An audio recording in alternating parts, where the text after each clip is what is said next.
এনায়েত প্রভুবাদ আবার একটা ভিডিও বানিয়েছে। আমি ওটা কইছিলাম পলিটিক্স নিয়ে কসকসানি না করতে।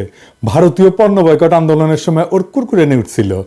ব্যাপার না, বাতের রোগীদের যেমন আমাবস্যার পূর্ণিমা বাতের ব্যথা জায়গায় ওঠে, তেমনি প্রভুপাদের কিছু বিশেষ বিশেষ সময় কুরকুরানি ওঠে।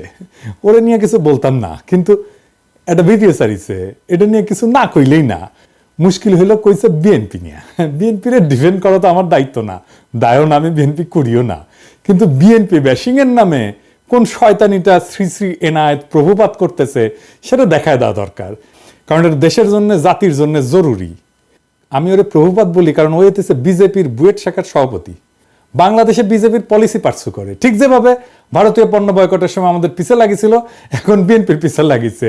তো এটা এখন বিএনপির পিছে লাগা হচ্ছে এখন বিজেপির পলিসি। মানে বিজেপি এখন জানে যে আওয়ামী লীগ আর তো আসবে না, কিন্তু বিএনপি যেন না আসে ক্ষমতা, এটাই হইতেছে বিজেপির পলিসি। ও যেটা বলতে চাচ্ছে সেটা হচ্ছে আওয়ামী লীগ খারাপ, অবশ্যই ঠিক আছে, বিএনপি একই রকম খারাপ। বিএনপি একই রকম খারাপ একটা দল, এই বিএনপিকে ক্ষমতা আসতে দেওয়া যাবে না, ফেয়ার এনাফ। তো প্রভুবাদ আওয়ামী লীগের আমলে আওয়ামী লীগের শাসন নিয়ে কি কথা কবে পারছিল আপনারাই বলেন? তখন কিন্তু গোয়ার গু শুকায় গুটা হয়ে গেছিল, সেই সাহস হয় নাই। এখন ওর পৌরুষ জেগে উঠছে, বিপ্লবী হয়েছে, এখন এসেছে বিপ্লবী সাজিতে। ওই সময় কি কি করেছিল আসেন দেখি।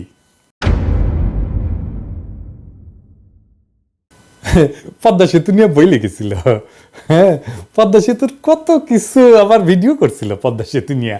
নির্বাচন আগে হাসিনার যেগুলো মেগা প্রজেক্ট, গুলো মেগা দুর্নীতির প্রজেক্ট, সেগুলো নিয়ে ও ভিডিও বানিয়েছিল। পদ্মা সেতু নিয়ে, মাতারবাড়ি নিয়ে, রামপাল নিয়ে, পায়রা নিয়ে, রূপপুর নিয়ে। রূপপুরে কি পরিমাণে টাকা মারিছে এখন সব খবর বাড়াচ্ছে, কিন্তু ওর কাছে আসে নাই গেল সেই খবর, ওইটা প্রমোট করে গেছে। ইন্ডিয়া আউটের সময় ও ইন্ডিয়া আউটের পিছে লাগিয়েছিল, কইছিল মনে আছে না? এটা আবার দেখেন, বাংলাদেশের মানুষ নাকি পেঁয়াজ খেয়ে নেশা করে। শুনেন, বাংলাদেশের মানুষ দুইটা জিনিস দিয়ে নেশা করে, একটা হচ্ছে সয়াবিন তেল আর একটা হচ্ছে পেঁয়াজ। আবার দেখেন নসরুল হামিদের ওটি যে ভিডিও ব্যানার প্রশংসা করে, হ্যাঁ। আবার ইসরায়েল পণ্য বয়কটের সময় স্টারবাক্সের মগ নিয়ে ওই উপহাস, দুইটা মগ, দুই হাতের দুইটা মগ নিয়ে উপহাস করছিল বয়কটকারীদের। আজ এডিটর সাহেব দেখান তো 5ই আগস্টের আগের ভিডিওগুলো দেখান, এখানে টাইটেলগুলা, আর পরের ভিডিওগুলোর টাইটেলগুলো এটি দেখান। দেখেছেন? হ্যাঁ, বিপ্লবী পৌরুষ জায়গায় উঠেছে, বিপ্লবী হয়ে উঠেছে। আগে ছিল ধ্বজভঙ্গ, তারপরে 5ই আগস্টের পরে ওর পৌরুষ জায়গায় উঠেছে। তা আসেন ভিডিওর শুরুতে কি কইছে সেটা দেখি। 5ই অগস্ট বিকাল থেকে বিএনপির বিভিন্ন লেভেল থেকে এই দাবি আসতে থাকে যে আগামী 3 মাসের মধ্যে আপনাকে নির্বাচন দিতে হবে। তো ও বিএনপির দোষ দিতেছে। বিএনপি কেন বাংলাদেশের বর্তমান অন্তর্বর্তীকালীন সরকারের কাছে নির্বাচন চাইছে? তো একটা গণতান্ত্রিক দল তো নিজের দেশের সরকারের কাছে সুষ্ঠু নির্বাচন চাইবে না? বিএনপি তো হাসিনার কাছেও চাইছে নির্বাচন নাকি? তো এনাদের ওই যে বাবার দেশ ভারতের কাছে যে ওর নেতা সজীব ওয়াজেদ জয় 90 দিনের মধ্যে বাংলাদেশে নির্বাচন করায় দেওয়ার দাবি করলো, সেটা এনাদের ভালো লাগছে না? হ্যাঁ, দেখেছেন? আসেন একে একে অন্য অভিযোগগুলো দেখি। ওই করছে যে মার্কিন দূতাবাসের সূত্র নাকি দাবি করেছে যে তারেক রহমান বিভিন্ন কনস্ট্রাকশন কোম্পানি আর প্রতিষ্ঠানের কাছে চাঁদা চাইছিল। শুনেন, মার্কিন দূতাবাসেরই আরেকটা সূত্র বলতেছে তারেক রহমান কোটি কোটি ডলারের অবৈধ সম্পদ সংগ্রহ করছেন। ঢাকায় আগে একজন মার্কিন রাষ্ট্রদূত ছিলেন যার নাম জেমস এফ মরিয়ার্টি। উনি বলতেছেন তারেক রহমান শুধুমাত্র যে মোনেম কনস্ট্রাকশনের মতন একটা লোকাল কোম্পানির কাছ থেকে ঘুষ খাইছেন এমন না, ওই কি মোনেম কনস্ট্রাকশন তারেক রহমানকে 4.5 লক্ষ মার্কিন ডলার ঘুষ দিছিল। আসল কাহিনী হচ্ছে মার্কিন দূতাবাস এরকম কোনো দাবি করে নাই। মার্কিন দূতাবাস তাদের কেবলে মানে যে সমস্ত কমিউনিকেশন পাঠায় আর কি, তার দেশে কোথায় কি আপডেট হচ্ছে এইগুলা লিখা পাঠায় এবং বিভিন্ন বিষয়ে ওয়াশিংটনের মতামত চায়। এরকম একটা কেবল যেটা পাঠানো হয়েছে 2008 সালের নভেম্বরে, সেখানে তারা লিখছিল যে বাংলাদেশের দুর্নীতি দমন কমিশন তারেক রহমানের বিরুদ্ধে বিভিন্ন অভিযোগ আনছে, যার মধ্যে আছে অমুক কনস্ট্রাকশন ফার্ম থেকে চাঁদা দাবি, তমুক প্রতিষ্ঠান থেকে চাঁদা দাবির অভিযোগ। এটা রিপোর্টিং, এইটা মার্কিন দূতাবাসের কোনো অভিযোগ না। একটা দাবিও কিন্তু মার্কিন দূতাবাস বা তাদের কোনো সূত্র করতেছে না। এই অভিযোগ আনছে মইনুল আহমেদের সরকারের দুর্নীতি দমন কমিশন, যারা তখন -2 ফর্মুলা বাস্তবায়নে ব্যস্ত, আর আমেরিকা দূতাবাস সেই মামলাগুলোর বর্ণনা করতেছে, আর কিছু না। কিন্তু এই মামলাগুলো কিভাবে হয়েছে সেটা একটা বর্ণনা কিন্তু আছে মহিউদ্দিন আহমেদের বই 1/11-তে। এই মামলাগুলো হয়েছিল সরাসরি মইনুল আহমেদের নির্দেশে, যদিও তখনকার এনবিআর বা দুদক কেউই তারেক রহমানের বিরুদ্ধে কিছুই পায় নাই। বইয়ের 274 পৃষ্ঠাতে মহিউদ্দিন আহমেদ যখন তৎকালীন এনবিআর এর শীর্ষ কর্মকর্তাকে তারেক রহমানের মামলাগুলোর ব্যাপারে জিজ্ঞেস করছে, উনি উত্তর দিচ্ছেন, কি বলতেছেন, তাদের বিরুদ্ধে তো কোনো মেজর কেস পাওয়া যায়নি, যেমন তারেকের তো কোনো কিছু প্রমাণিত হয় নাই, তার তো কিছু পাই নাই বলতে গেলে, দেখেছেন।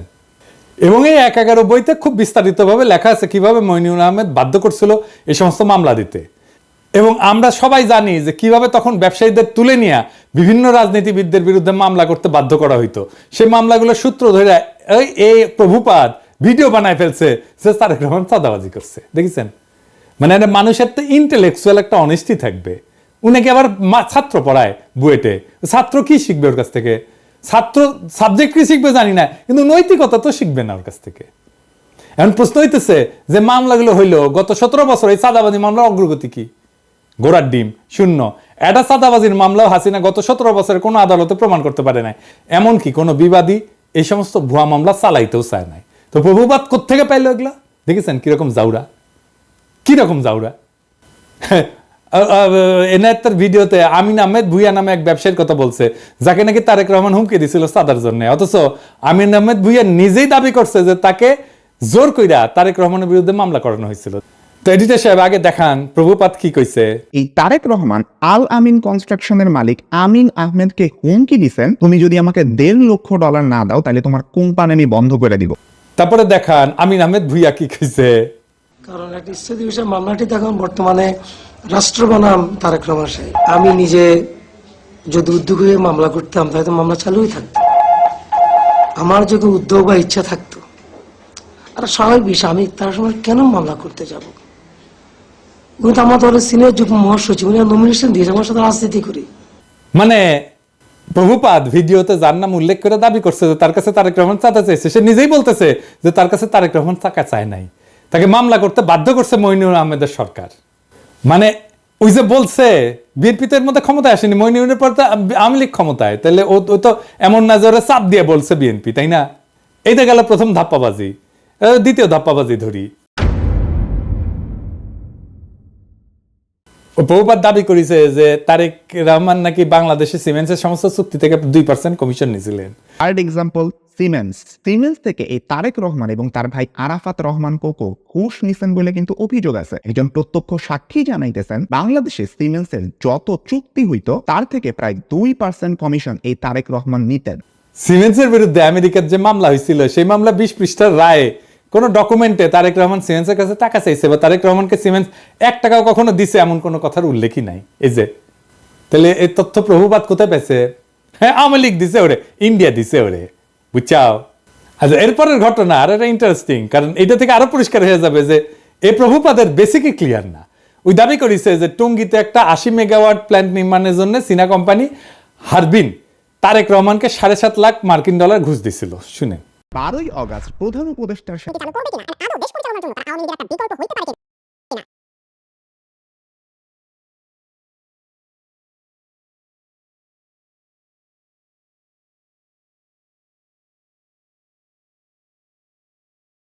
আসল কথা হচ্ছে হারবিন একটা টেন্ডার প্রক্রিয়াতে সর্বনিম্ন বিডার হিসেবে 2002 সালে মনোনীত হয়েছিল। এই দরপত্র নিয়ে কোনো মামলা হয়নি কখনোই। তাই হারবিনকে কাজ দিতে তারেক রহমান ঘুষ নিছিল দাবি ভুয়া, কারণ যার টেন্ডার সর্বনিম্ন হয় সে তো এমনি কাজ পাবে। মামলাটা আসলে কি ছিল? মামলাটা ছিল হারবিন এবং তাদের বাংলাদেশের পার্টনার নির্মাণ কনস্ট্রাকশনের টঙ্গীর বেসিক শিল্পনগরীতে যে পাওয়ার প্ল্যান্ট বানানোর কাজ পায় সেটার ওয়ার্ক অর্ডার নিয়ে। খাদিজা বেগম গিয়াসউদ্দিন আল মামুনকে দিয়ে পাওয়ার প্ল্যান্টের ওয়ার্ক অর্ডারটা তাড়াতাড়ি বের করে আনে। তো এটা কনসালটেন্সি ফি হিসাবে কিছু টাকা দিছিল বলে খাদিজা বেগম নিজে দাবি করছে আদালতে। খাদিজা বেগম পুরা মামলা কোথাও বলেন নাই যে এই টাকা তারেক রহমান খাদিজা বেগমের কাছে চাইছে বা দিতে বাধ্য করছে। তাই 2013 সালে এই মামলায় তারেক রহমানের নাম ছিল, কিন্তু তারেক রহমানকে খালাস দেয় আদালত। মানে হাসিনার আমলে তারেক রহমান আদালত থেকে খালাস পায়, হাসিনার আমলে। কিন্তু যে বিচারক খালাস দেয় সে আবার খালাসের রায় দিয়ে দেশে থাকতে পারে নাই, তারা এসকে সিনহার মতো দেশ ছাড়া করে বাধ্য করা। উনি মানে ফিনল্যান্ডে আছেন। এরপর প্রভুপাদ দাবি করেছে যে তারেক রহমান নাকি বসুন্ধরা গ্রুপের কাছ থেকে 21 কোটি টাকা নিয়েছিল একটা মামলার বিচার প্রভাবিত করতে। বসুন্ধরা গ্রুপের মালিকের একজন ছেলে আছে, নাম হচ্ছে শাফিয়াত সোবহান স্থানভীর। ইনি কিন্তু আনভীরেরই ভাই। আর বিরুদ্ধেও একটা খুনের মামলার বিচার প্রভাবিত করতেও তারেক রহমান 21 কোটি টাকা নিয়েছিলেন বলে অভিযোগ আছে। এই গল্পটা তখন ডিজিএফআই বানায় পেপারগুলোকে খাওয়াইছিল, যেটা 2016 সালে ডেইলি স্টারের মাহফুজ আনাম নিজেই স্বীকার করছে। সে বলছে ডিজিএফআই বানানো গল্প ছাপানোতে তার ব্যাড এডিটোরিয়াল জাজমেন্ট ছিল। ভুয়া গল্পটা হাসিনার ইন্ডিয়ার দালাল এনায়েত আজকে ওই জেনজিদের খাওয়াইতে আসছে, কোনো ধরনের রিসার্চ না কইরাই কিরকম জাউরা দেখেন। আকবর সোবহান সাহেবের ছেলেকে বাঁচানোর জন্য তারেক জিয়া এত কোটি টাকা দিচ্ছে, একদম ফিগারটা সহ উল্লেখ ছিল, 50 কোটি টাকা দিচ্ছে। এটা খুব সুন্দর। তুমি প্রথমে তোমাকে বলতে হবে ডেইলি স্টারে ছাপা হয় না, শুধু প্রত্যেকটা কাগজে লিড করেছেন এটা। না প্রত্যেকটা, আই ডোন্ট রিমেম্বার দ্যাট। না আমার মনে আছে না, এই প্রত্যেকটা কাগজে ওটা ছেপেছে। আমি মনে করি যে আমার সাংবাদিকতার সময়ে ওই সময়ে ডিজিএফআই এর দেওয়া নিউজ আনসাবস্টেন্টেটেড, আমি যেটা ইন্ডিপেন্ডেন্টলি প্রমাণ করতে পারি নাই, ওটা আমি লিখেছি, ইন্ডিপেন্ডেন্টলি ভেরিফাই করতে পারছি না। কিন্তু তুমি যদি আমাকে জিজ্ঞেস করো আমার সাংবাদিক জীবনে, এডিটরের জীবনে ওটা হচ্ছে একটা বিরাট ভুল। আমি ভুল করেছি। ওই সময় ডিজিএফআই এর দেওয়া নিউজ আমার ছাপানো উচিত হয়নি। ইট ওয়াজ এ ব্যাড এডিটোরিয়াল জাজমেন্ট। আমি অপকটে স্বীকার করি। কিন্তু ঘটনা হচ্ছে যে যতগুলো দুর্নীতির অভিযোগ আনছে তারেক রহমানের বিরুদ্ধে, সবগুলো 111 সরকার, এবং 111 তো আপনারা জানেন এটা ইন্ডিয়ার সরকার ছিল, তাই না? এই 111 সরকার ইন্ডিয়া হাতে বাংলাদেশকে তুলে দেয়।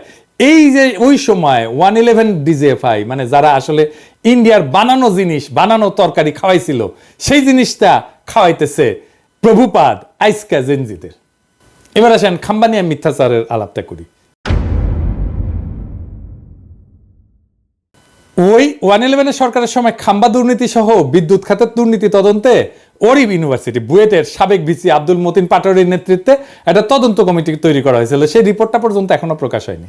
খোঁজ নিয়ে জানা যায় যে এই সময় 100 কোটি টাকা মূল্যের খুঁটি সংগ্রহ করছে এরকম 4টা প্রতিষ্ঠান ছিল। এর মধ্যে 3টেই ছিল আওয়ামী লীগ সমর্থিত ঠিকাদারি প্রতিষ্ঠান। এই 5 বছরে আরইবির মোট খুঁটির বেশিরভাগ সরবরাহ করে আওয়ামী লীগ সরকারের সমর্থক ব্যবসায়ী কাজী শাহাদ আহমেদের মালিকানাধীন জেনকম গ্রুপের 5টা প্রতিষ্ঠান। এই গ্রুপ একাই 511 কোটি 30 লাখ টাকার কাজ পায়। এছাড়া আওয়ামী লীগ সরকারের সময় আরইবির খুঁটির পুরাটাই যোগান দেয় এই প্রতিষ্ঠান। 2002 থেকে 2003 সাল বিএনপি সমর্থিত ঠিকাদারদের ছোট ছোট আরো কয়েকটা প্রতিষ্ঠান কাজ পেলেও 100 কোটি টাকার মতো কাজ করছে গিয়াসউদ্দিন আল মামুনের মালিকানাধীন খাম্বা গ্রুপের 2টা প্রতিষ্ঠান। তবে জোট সরকারের 5 বছরের প্রথম 1 বছর এই প্রতিষ্ঠান কিন্তু কোনো কাজ পায়নি। জোট সরকারের 5 বছরে আরইবির লাইন অধিগ্রহণের আওতায় মোট 879 কোটি 31 লাখ 22 হাজার টাকার কংক্রিট খুঁটি কেনা হয়। এর মধ্যে জেমকন গ্রুপের 5টা প্রতিষ্ঠান খুঁটি সরবরাহ করে 511 কোটি 30 লাখ টাকার, কনফিডেন্স গ্রুপ সরবরাহ করে 119 কোটি 79 লাখ টাকার খুঁটি, খাম্বা গ্রুপের 2টা প্রতিষ্ঠান সরবরাহ করে 102 কোটি 10 লাখ টাকার খুঁটি। এবার এই যে সে পাশে লেখেন তো, কন্টেক্ট গ্রুপ সরবরাহ করে 85 কোটি 4 লাখ টাকার। এছাড়া টেস্কো পাওয়ার লিমিটেড 24 কোটি, রয়্যাল গ্রিন 13 কোটি, লুমেক রুম্বার 20 কোটি ও এবং অন্য একটা প্রতিষ্ঠান নাম ভুলে গেছি 25 লাখ টাকার একটা খুঁটি সরবরাহ করে।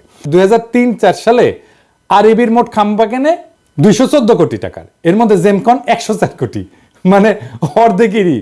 খাম্বা 41 কোটি, কনফিডেন্স 31 কোটি, কন্টেক্ট 26 কোটি, টেস্কো পাওয়ার 20 কোটি, রয়্যাল গ্রিন 5 কোটি টাকার কাজ পায়। 2004-5 সালে আরইবির মোট খুঁটি কেনে 194 কোটি টাকা। এর মধ্যে জেমকন 87 কোটি টাকা, খাম্বা মাত্র 29 কোটি, কনফিডেন্স 27 কোটি, কন্টেক্ট 21 কোটি, রয়্যাল গ্রিন 5 কোটি টাকা, অন্য একটা কোম্পানি 2 কোটি টাকার কাজ পায়। 2005-6 সালে 127 কোটি টাকা কাজের মধ্যে জেমকন 68 কোটি, খাম্বা 25 কোটি, কনফিডেন্স 25 কোটি, কন্টেক্ট 11 কোটি, রয়্যাল গ্রিন 2 কোটি টাকার কাজ পায়। তাহলে দেখা যাচ্ছে খাম্বার সাথে দুর্নীতিতে ওতপ্রোতভাবে জড়িত ছিল আওয়ামীপন্থী ব্যবসায়ী কাজী শাহাদের জেমকন গ্রুপ, তাই না? হিসাবটা কি বলে? হিসাব তো পাক্কা হিসাব, আপনি নিয়ে আসতে পারেন, এখনো নিয়ে আসতে পারেন, এইসব তো সরকারের কাছেই আছে। তো খাম্বা কি প্রভুপাত পাশায় ঢুকাইছে? হ্যাঁ, খাম্বা বেচলো আওয়ামী লীগ আর প্রভুপাতের পশ্চাতে ঢুকলো বিএনপির খাম্বা। হ্যাঁ, এবার আসেন জিয়া অরফানেজ ট্রাস্ট নিয়ে কথা কই। 6 number example, Zia orphanage trust fund আছে যেখানে এতিমদের জন্য টাকা আসে। ওই ফান্ডের অ্যাকাউন্ট থেকেও 2 কোটি টাকা হাতায় আনেন এই তারেক রহমান। উনি তার নিজ শহর বগুড়াতে একটা জমি কেনার জন্য এই ট্রাস্টের তহবিলের টাকা ইউজ করে। ওই দাবি করেছে যে জিয়া অরফানেজ ট্রাস্ট ফান্ডের অ্যাকাউন্ট থেকে 2 কোটি টাকা হাতায় নিয়ে তারেক রহমান বগুড়া একটা জমি কিনছিল। সত্য ঘটনা হচ্ছে তারেক রহমান কোনো টাকা হাতায় নিয়ে জমি কেনে নাই, এই জমি কেনা হয়েছিল জিয়া অরফানেজ ট্রাস্টের নামে। দেখেন, যেটাই মামলার রায় বলা আছে, তারেক রহমান অরফানেজ ট্রাস্টের টাকায় নিজের নামে কোনো জমি কেনে নাই, এটা হাসিনার আদালতও বলে নাই, কোনোদিন দাবিও করে নাই, কিন্তু হাসিনা আর ইন্ডিয়ার দালাল এনায়েত প্রভুপাদ দাবি করেছে। এবার আসেন রাজনৈতিক ষড়যন্ত্র নিয়ে আলাপ করি। দ্বিতীয় এক্সাম্পল, 10 ট্রাক অস্ত্র। বাংলাদেশের ইতিহাসে সর্ববৃহৎ অস্ত্র আর গোলা বারুদের চালান আটক করা হয় 2004 সালের 1 এপ্রিল রাতে। তো প্রভুপাদ হঠাৎ কইরা দুর্নীতি বিশেষজ্ঞ থেকে রাজনৈতিক ষড়যন্ত্র বিশেষজ্ঞ হয়ে গেল, ব্যাখ্যা করতে আসছে 10 ট্রাক অস্ত্র মামলা নিয়ে। তো 10 ট্রাক অস্ত্র মামলার ব্যাপারে আমাদের প্রভুপাদের দেখা যাচ্ছে যে আমাদের দেশের মানুষের উপরে ভরসা কম, তাই সব সূত্র হচ্ছে ভারতীয় গোয়েন্দারা, যারা 10 টাকা অস্ত্রের দোষ চাপায় বাংলাদেশকে বিপদে ফেলতে বদ্ধপরিকর ছিল। এখানে যদি বিএনপির কোনো ভুল থাকে, তাহলে কি বর্তমান অন্তর্বর্তীকালীন সরকারের প্রধান উপদেষ্টা ডক্টর ইউনূসকে একইভাবে দোষারোপ করা যাবে না? উনিও তো ভারতের টিভি মিডিয়া এনডিটিভির সাথে সাক্ষাৎকারে বলছেন, বাংলাদেশকে ভারত অস্থিতিশীল করতে চাইলে ভারতের 7 সিস্টার অক্ষত থাকবে না, বলছে না? তাইলে ভারতকে চাপে রাখার ব্যাপারে পররাষ্ট্রনীতি কি বিএনপির ভুল ছিল? এই নীতির কারণে বিএনপির ভোট পেতে বাধা থাকবে কেন? আবার নিজেই বলছে যে বিএনপি ক্ষমতা আঁকড়ে ধরে রাখতে চায়নি, সেটা কি প্রমাণ করে না যে বিএনপি গণতন্ত্র চাইছে বারবার? আমরা এই প্রসঙ্গে পরে আসব। এরপর সে ব্যাখ্যা করতে গেল 21 আগস্টে গ্রেনেড হামলা।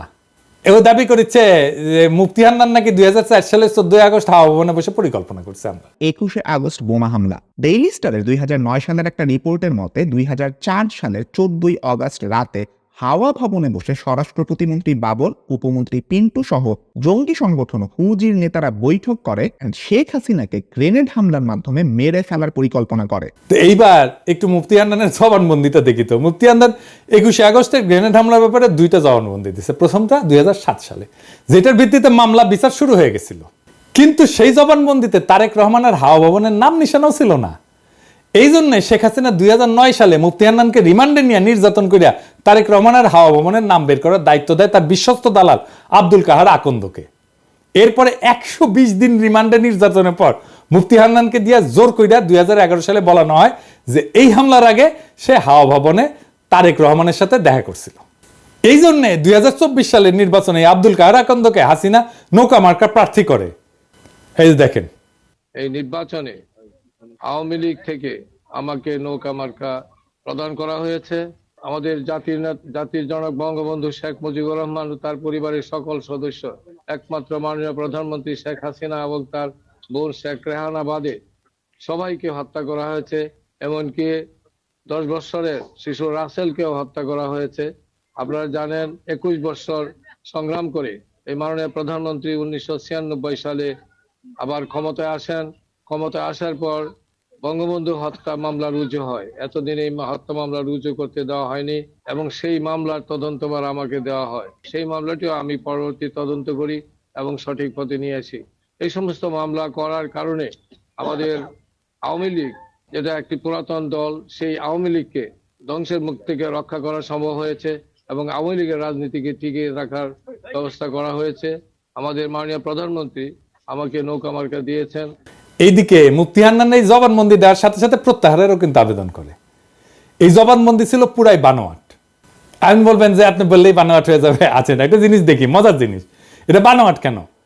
মুফতি হান্নান কবে কত তারিখে হাওয়া ভবনে তারেক রহমানের সাথে দেখা করতে গেছিল সেটা মনে করতে পারে নাই, তাই তার সাক্ষ্যে লেখা ছিল তারিখ এবং সময় মনে পড়ছে না। অথচ হাওয়া ভবনে তার বৈঠক ছাড়া বাকি সমস্ত ঘটনার তারিখ সহ বিস্তারিত বর্ণনা করছে মুফতি হান্নান। শুধু হাওয়া ভবনের মিটিংটার তারিখ তার মনে নাই। এখন আসেন একটা আদালত কিভাবে কাজ করে বোঝায়, কারণ হাসিনার আর মোদির ঘেটুপুত্র এনায়েত প্রভুপাদ আবার এগুলো বুঝবে না। আদালতে একটা মামলা যাওয়ার আগে পুলিশ তদন্ত করে এবার সম্ভাব্য দায়ী ব্যক্তিদের নামে চার্জশিট দেয়। এরপর আদালত এই চার্জশিট গ্রহণ করে বিচার শুরু করে। বিচারে বাদী এবং বিবাদী পক্ষ তাদের পক্ষে সাক্ষী হাজির করে।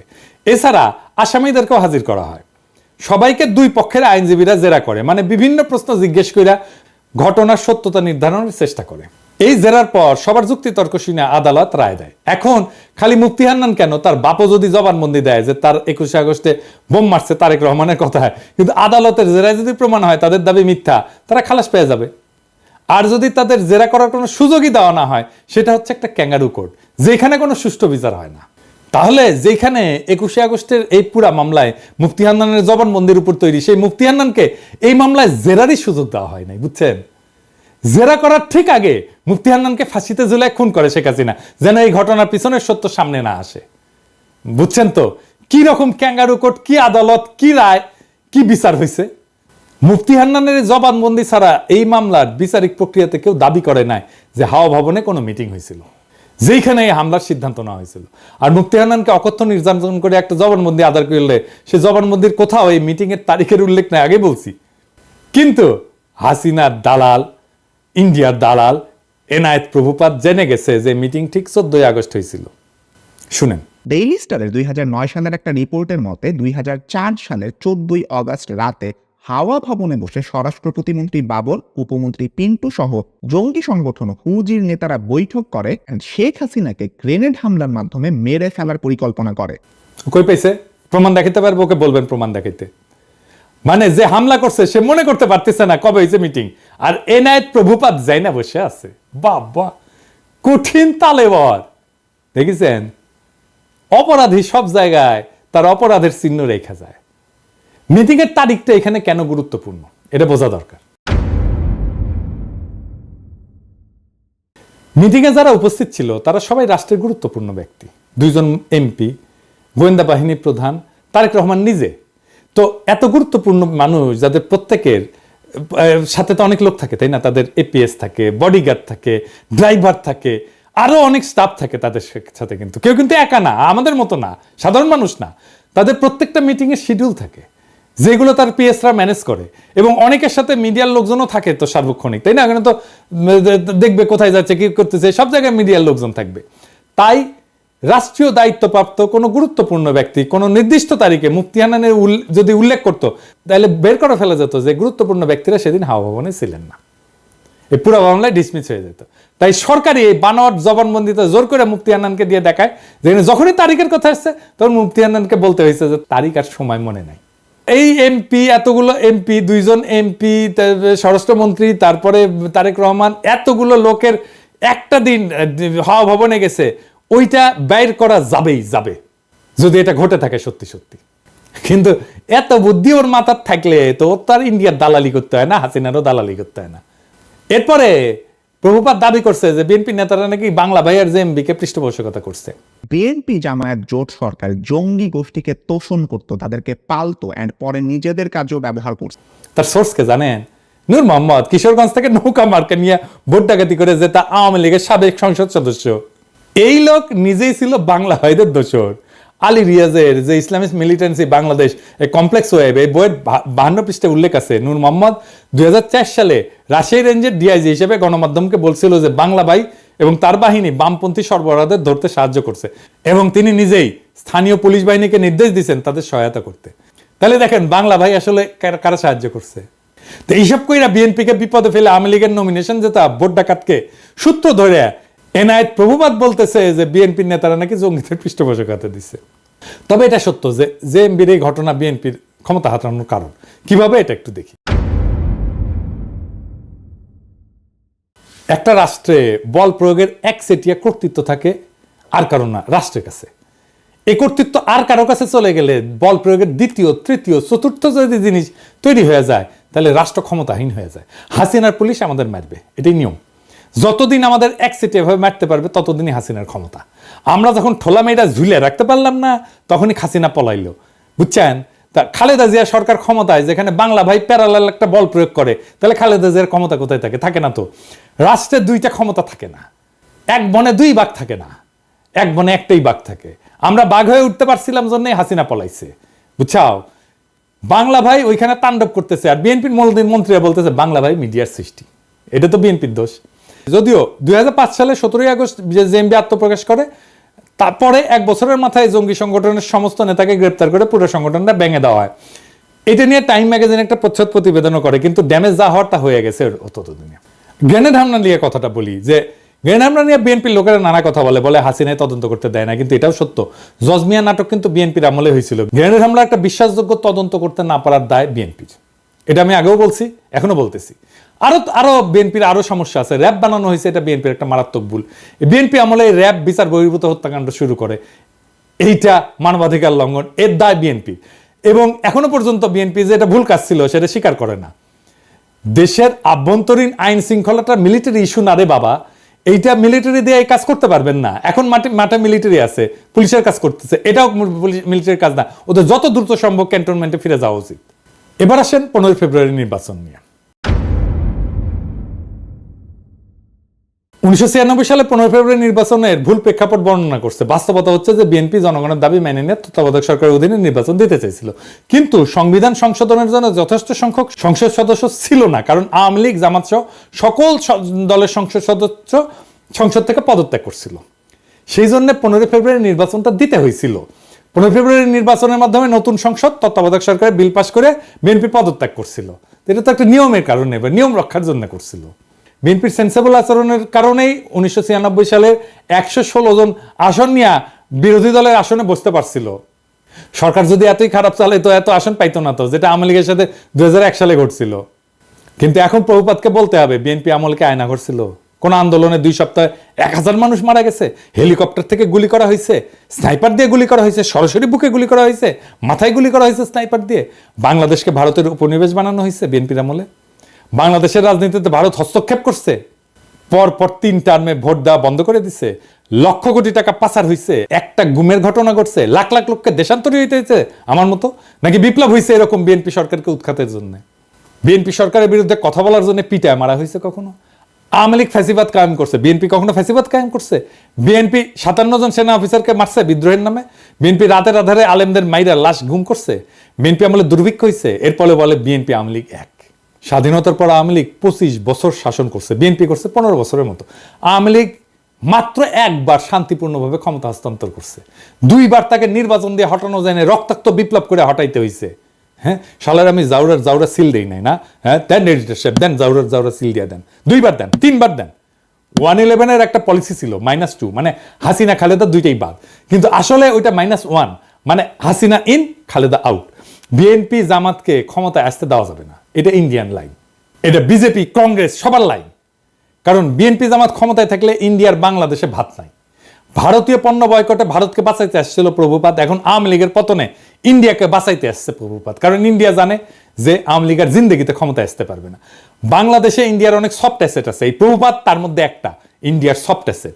এরকম আরো অ্যাসেটকে মাঠে নামাবে ইন্ডিয়া, এই যে রোকে অ্যাপ্রাজি আর একটা সফট অ্যাসেট। তবে প্রভুপাত, তোমার ইন্ডিয়ান সফট অ্যাসেট মার্ক করে রাখলাম, যেদিন ভারতীয় পণ্য বয়কটের পিছিয়ে লাগছো সেদিনই মার্ক করে রাখছি। আমার মার্ক করা ভুল হয় না, বুঝছাও? তো একটা জিনিস জানো, কয়া রাখি, বাঘে শুইলে 18 গা, ঠোলাই শুইলে 36 গা, আর পিনাকি শুইলে জয় বাংলা।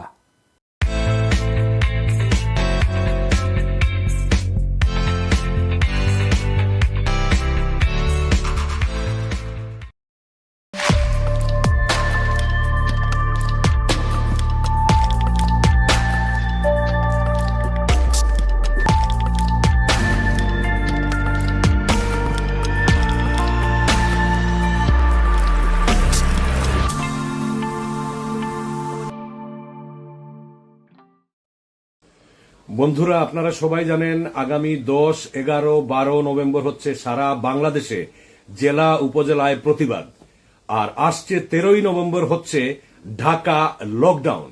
বঙ্গশত্রু ইউনূসের, দখলদার ইউনূসের হাত থেকে বাংলাদেশ রক্ষার্থে এটা হচ্ছে আমাদের প্রথম ধাপ। ঢাকা লকডাউন 13ই নভেম্বর। আশা করছি এই আমাদের অস্তিত্বকে টিকিয়ে রাখার লড়াইয়ে আপনারা সবাই একাত্মতা ঘোষণা করবেন। এটি কিন্তু শুধু কোনো রাজনৈতিক দলের কোনো না, এটা হচ্ছে আমাদের আপামর জনতার, আমাদের মানচিত্র রক্ষার লড়াই, আমাদের অস্তিত্বের লড়াই। জয় বাংলা, জয় বঙ্গবন্ধু। সবাই 13 তারিখ ঢাকা লকডাউন সফল করবে। জয় বাংলা, জয় বঙ্গবন্ধু। প্যারিস পর্যন্ত দুর্গন্ধ চলে এসেছে, শালা গোসল তো দেই না, দাঁতও মাজে না, গীত ধর একটু পুরা কোনোটি খেলে এমনিতে লকডাউন হয়ে যাবে। দরজা জানলা বন্ধ করে রাখবি, ছবি আনেন এডিটর সাহেব, আবার আনেন। হ্যাগে সুচিস, হ্যাগে তো সুচিস না, শালা গোয়ার মধ্যে ভগন ধর, মুখে পাই দিয়া কুচকিত খাও জানি, মাথা তুকুন, চোখের পিছুটি, বগলেত ফোড়া, নাকের সর্দি, কানে পাকা, আগে নিজে ঠিক কর। 13 তারিখে এসে লকডাউন করবে ঢাকা শহরে, শখ কত। আসেন কি করবি আমরা দেখি। বাংলাদেশে ইন্ডিয়ান লেসপেন্সার আর হাসিনা গুন্ডারা কিছু ঘটানোর চেষ্টা করবি। আমি কইব কিছু ক্ষতি মেনে নেন সবাই মিলে। ঘটনা ঘটা শুরু করলে ঠেকানোর চেষ্টা করবেন, গুন্ডাদের ধরার চেষ্টা করবেন, কিন্তু বহুত কিছু ঘটায় ফেলবে এই বইলে আতঙ্কগ্রস্ত হয়েন না। এইটারে আমাদের একটা ন্যাচারাল ডিজাস্টার হিসেবে দেখতে হবে। আওয়ামী লীগ যতদিন জিন্দা আছে ততদিন বাংলাদেশের জান কালা কালা করে দিবে। ওরা তো বাংলাদেশ রাষ্ট্রটাতে চায় না, তো চায় না বাংলাদেশ রাষ্ট্রটা দাঁড়াক, বাংলাদেশের মানুষ শান্তিতে থাকুক, এটা তো চায় না। সেই জন্য ওরা যন্ত্রণা দেবেই, কিছু ক্ষয়ক্ষতি হবে। এই তো যাই করুক, হয়তো আমাদের আর কিছু রক্ত দিতে হবে, কিছু পুরাইবে, কিছু সম্পদ ধ্বংস করবে, করুক। গাজার প্যালেস্টাইনের দেখছেন না, ওদের থেকে আমাদের শিক্ষা নিতে হবে। ওরা কেমনে টিকে আছে, এইভাবে আমাদের টিকে থাকতে হবে যতদিন ইন্ডিয়া আছে, হাসিনা আছে, আওয়ামী লীগ আছে, আর আওয়ামী লীগের গুন্ডারা আছে। তবে কাউরে যদি পান রাস্তায় আগুন লাগাইতেছে, বোমা পাঠাইতেছে, ধরতে পারলে কোনো মাপ নাই, কি করবেন বুঝেছেন তো? ট্যাঙ্গে রাখিবেন, একেবারে ট্যাঙ্গে রাখবেন, 10 বছরের মতো ঠান্ডা হয়ে যাবে। এই যে এইভাবে ধরবেন, এইটা দেখান ধরিচ্ছে না কুত্তা লিগকে এইভাবে ধরবে। কিছু জায়গায় বোমা মারছে, আগুন লাগাইছে, যেগুলোকে ধরা হয়েছে না ছিঁড়ে দিছে জনগণ। এখন এটা রিকোয়েস্ট থাকলো ট্যাঙ্কে রাখবেন, রিকোয়েস্ট থাকলো দল যার যার লিগ পুন্দানো সবার। এবার আসেন আসল আলাপে আসি। নাইট কইছে এনসিপি ক্ষমতা আসবে 10 বছরের মধ্যে। এটা কি সম্ভব?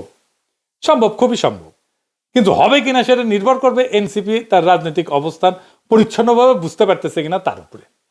রাজনৈতিক দলগুলো তৈরি হয় যে রাজনৈতিক ধারা আছে সেটার উপরে ভিত্তি করে। বাংলাদেশে যে প্রধান রাজনৈতিক ধারা আছে, এটা যদি নদী বলি, এই নদীগুলো কিন্তু বিশাল, কিন্তু দুঃখজনক হচ্ছে এই নদীগুলো সবগুলোই শুকনা। মানে যে রাজনৈতিক ধারা যে নদীতে বইতে পারতো সেটা তারা বইতে পারতেছে না। মার্কেটিং এর ভাষা এটাতে বলে পজিশনিং। কোন রাজনৈতিক দল তার পজিশনিং ঠিক করতে পারে নাই। মানে আপনাকে কিন্তু ধরে নিতে হবে আপনাকে সবাই ভোট দেবে না, কিন্তু আপনাকে জানতে হবে আপনি কার ভোট চান। আমাদের ভোটের সময় স্লোগান আছে না একটা, ভোট চাই ভোটারের, দোয়া চাই সকলের। এটা মারাত্মক ভুল স্লোগান। সব ভোটারের ভোট আমি চাই না, আমি সবার দোয়াও চাই না, আমি আমার কনস্টিটিউয়েন্সির ভোট চাই। আসেন ব্যাপারটা একটু বুঝাই বলি। রাজনীতিতে আপনি কার ভোট চান আর কার ভোট চান না সেটা ঠিক করতে হবে। আপনি কার ভোট চান সেটার উপরে ঠিক করবেন আপনার ভাষা, আপনার দাবি, আপনার ন্যারেটিভ, আপনার অর্গানাইজেশন, আপনার কর্মী বাহিনী, আপনার কর্মসূচি। ধরেন আমি আমার ভিডিও দিয়ে উদাহরণটা দিই, মানে কেউ কিছু মনে করেন না, আমার ভিডিও দিয়ে উদাহরণ দিতে আমার জন্য সুবিধা, আপনাদেরও বুঝতে সুবিধা হবে। আমার ভিডিও বাঙ্গু এলিটেরা দেখুক, এটা আমি চাই না। আমি চাই দেখলে তারা আমার গ্যাল পারুক। তাই ওরা কি করলে আমার গ্যালাবে সেটা বেশি করে করি, বেশি বার করি। বিএনপির জামাই কোটার বুদ্ধিজীবী আছে না, সে লিখেছে আমার নাকি এলিটদের ভ্যালিডেশন চাই। এই জামাই কোটার বুদ্ধিজীবী আমার বাপের ধন কি সাবে গেছে যে আমি এলিট ভ্যালিডেশন চামু? মানে এলিটদের আছেটা কি, তোকে আছেটা কি? সংখ্যায় কম, তোরা ভীরু, তোরা কাপুরুষ, তোরা চোর ডাকাত, তোরা দুর্বৃত্ত, তোরা করিস লুটপাট দেশের সম্পদ, তোরা কিপটা, পকেট থেকে টাকা বেরায় না। আমি কোন আক্কেলে এই ভ্যালিডেশন চামু? আমি চাই ওরা আমার ভিডিও না দেখুক। আমার ব্যক্তিগত একাডেমিক বা পেশাগত জীবনে আমি যেটি যাবার পারছি, যেটি কম বেশি যেটি যাবার পারি, এটা বাঙ্গু এলিটদের মধ্যে আপনি হাতে গোনা কয়টারে পাইবেন আমার ধারে কাছে আসতে পারবে।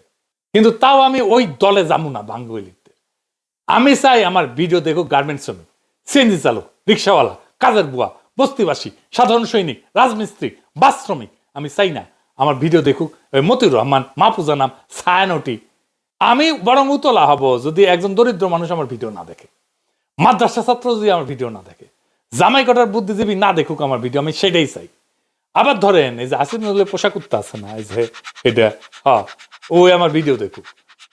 আবার এটারে চেনার দরকার নাই, এগুলো কুত্তা প্রচুর আছে।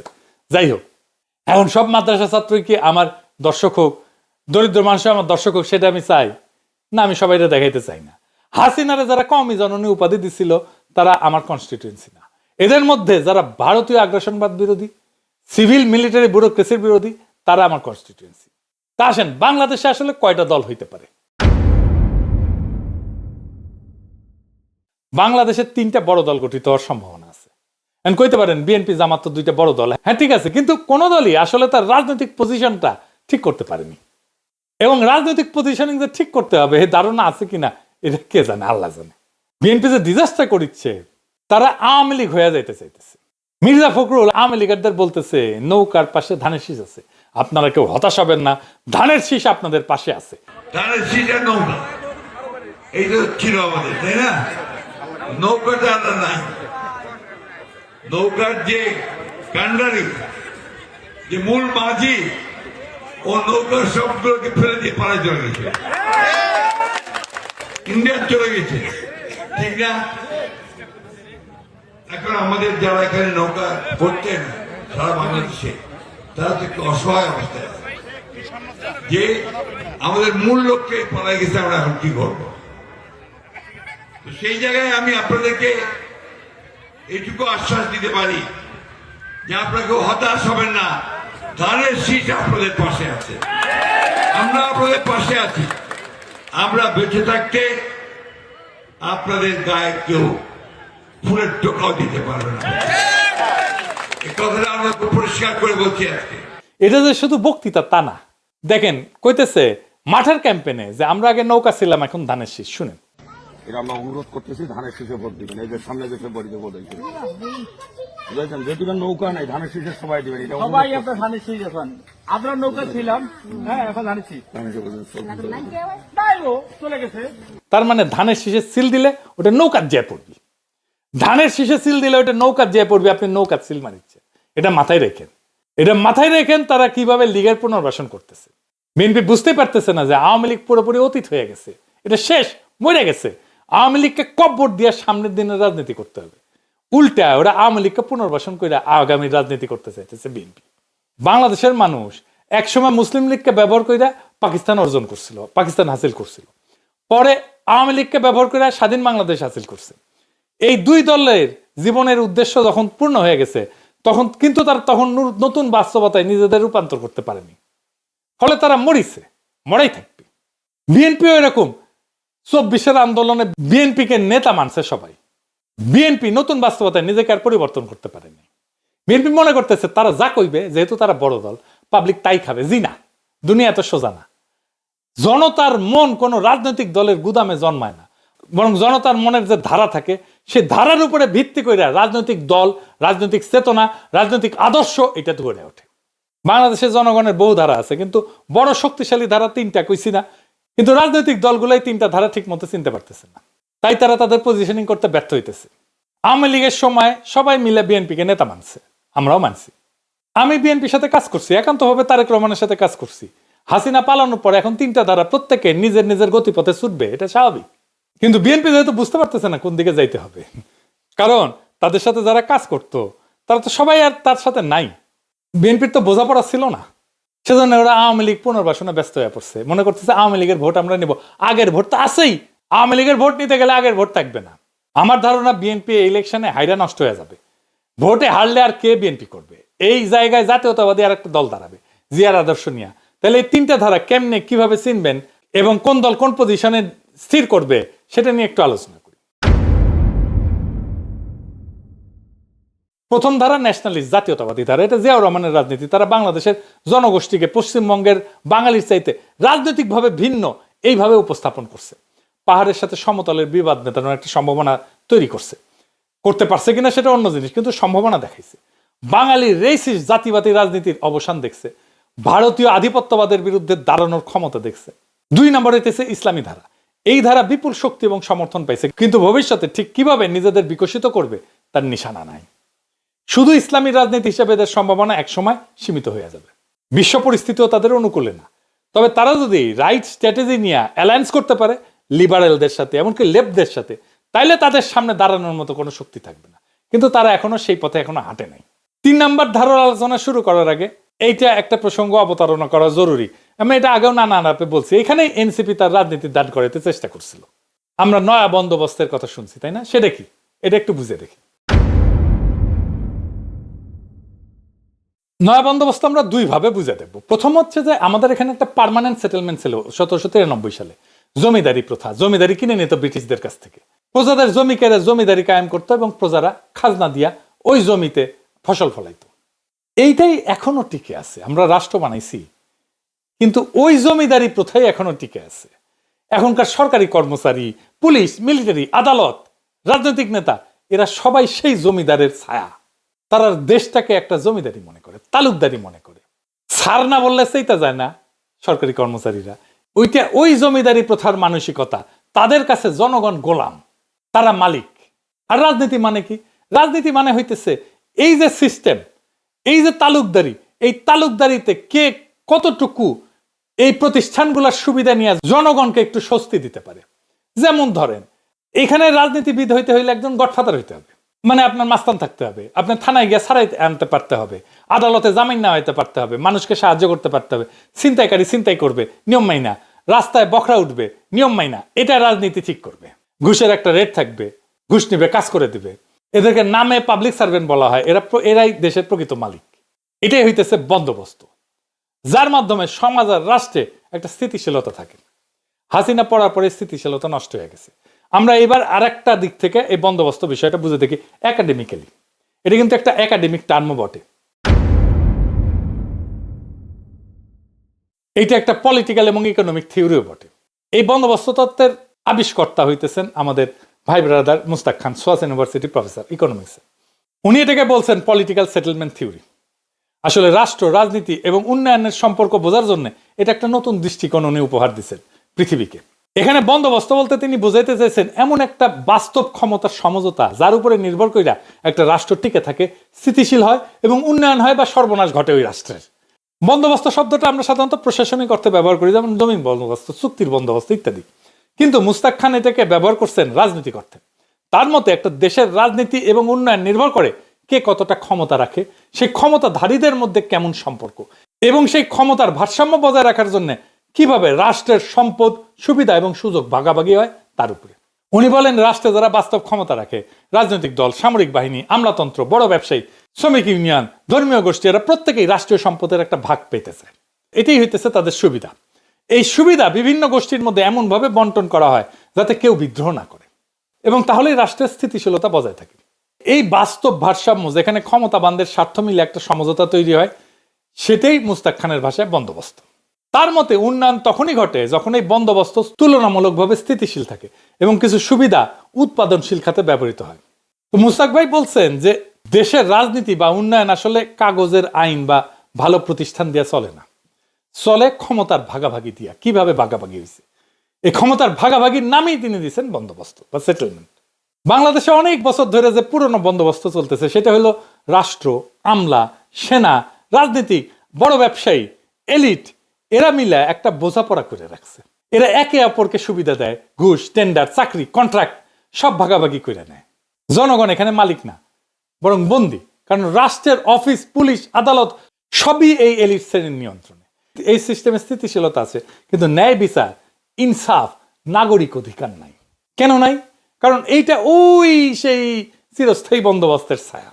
আর নয়া বন্দোবস্ত মানে হইতেছে পুরনো ব্যবস্থা থেকে ভেঙে রাষ্ট্রকে জনগণের মালিকানায় ফেরানো। মানে পুলিশ, প্রশাসন, আদালত, রাজনীতি সব জায়গায় জনগণের সেবা, জবাবদিহিতা ফিরে আনা। এখানে বন্দোবস্ত মানে কিন্তু নতুন কোনো দল গড়া না, বরং ক্ষমতার একটা নতুন ভারসাম্য তৈরি করা, যেখানে সিদ্ধান্ত হবে জনগণের স্বার্থে, নিয়ম হবে সবার জন্য সমান, আর সুযোগ বা সুবিধা ভাগাভাগি হবে যোগ্যতার ভিত্তিতে, দলীয় আনুগত্য দিয়ে না। বোঝা গেছে? সহজভাবে পুরনো বন্দোবস্তের রাষ্ট্র মানে কয়েকজন বড় লোকের দপ্তর, আর নতুন বন্দোবস্তের রাষ্ট্র মানে সব মানুষের ঘর।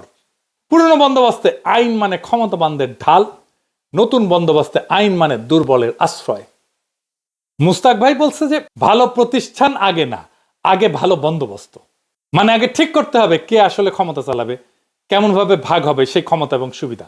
যখন এই ভারসাম্য ন্যায্যভাবে হবে, তখন ভালো প্রতিষ্ঠান নিজে থেকে টিকে যাবে।